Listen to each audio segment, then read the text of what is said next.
I'm Vincent Rajkumar. I'm a professor of medicine at the Mayo Clinic in Rochester, Minnesota. I'm here at the annual ASH meeting in Orlando. There are many interesting new myeloma presentations to look forward to at this ASH meeting. A couple of presentations that I'm really keen on are the two phase 3 maintenance trials looking at lenalidomide post-transplant. One was done in the United States by the CALGB group, and that shows a significant prolongation of progression-free survival with the use of lenalidomide compared to placebo. A very similar trial was done by the IFM, the French group, which also shows a prolongation of progression-free survival with the use of lenalidomide as maintenance therapy following stem cell transplantation. Now, both these trials have fairly short follow-up, and therefore we cannot comment too much on the overall survival differences between the two arms yet, but we are looking forward to listening updated data from these two maintenance trials that were initially presented at ASCO. Other maintenance trials that are being presented, one of the most important ones is the bortezomib maintenance trial done by the HOVON group. Now, this is a very interesting trial because we've had a lot of data with the immunomodulatory drugs, several randomized trials with thalidomide and lenalidomide, but one of the questions has been the role of bortezomib as maintenance therapy and the feasibility of bortezomib as a maintenance drug. The HOVON trial is interesting in that the bortezomib maintenance was given as a twice-a-month dosing. So a patient gets one dose every 2 weeks. And with that kind of schedule, they were able to provide bortezomib for up to 3 years as maintenance therapy. Now, the results of the study show significant prolongation of both progression-free and overall survival with the use of bortezomib maintenance compared to thalidomide maintenance. So, putting these together, we have now data that lenalidomide maintenance and bortezomib maintenance is feasible and they appear effective. I think we need to do some more work on which patients to target for each of these two drugs if we are going to do maintenance therapy, and those will be discussed and studies will be forthcoming. Other important abstracts at this meeting pertain to the role of allogenic stem cell transplantation. One of the most anticipated trials is the BMT-CTN trial that was conducted in the U.S., where patients were randomized following the diagnosis of newly diagnosed myeloma to either a double autologous transplant or an autologous transplant followed by a mini allogenic transplant.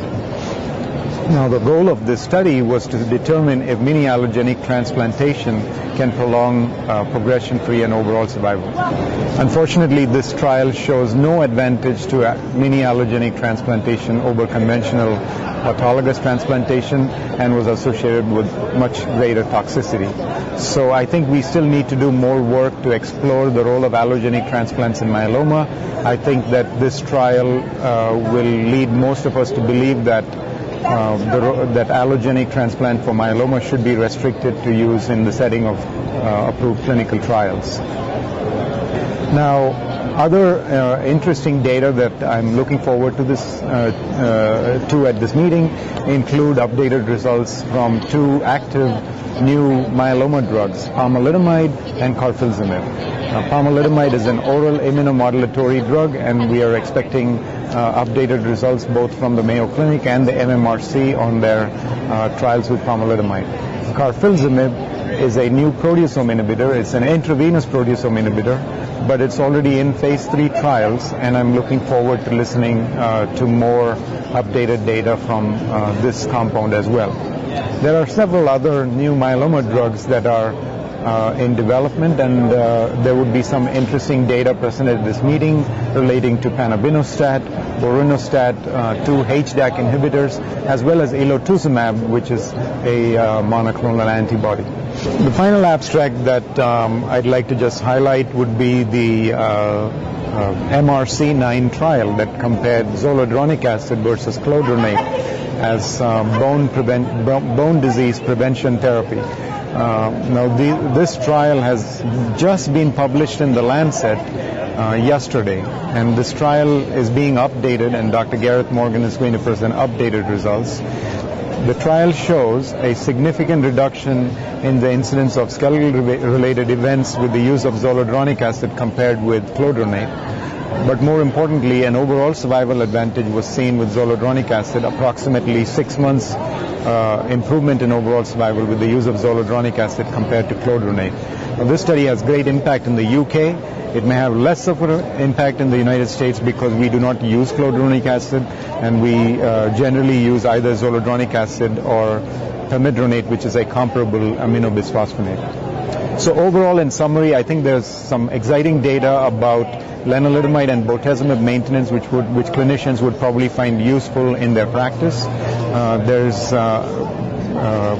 data on allogenic transplantation, while disappointing, confirms the view shared by many of my colleagues that this is a procedure that should be restricted to clinical trials. There's important new data with new drugs that hold promise.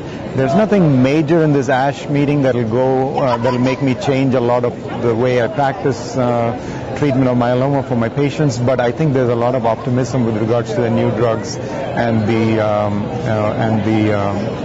phase 3 trials with these agents that are to follow.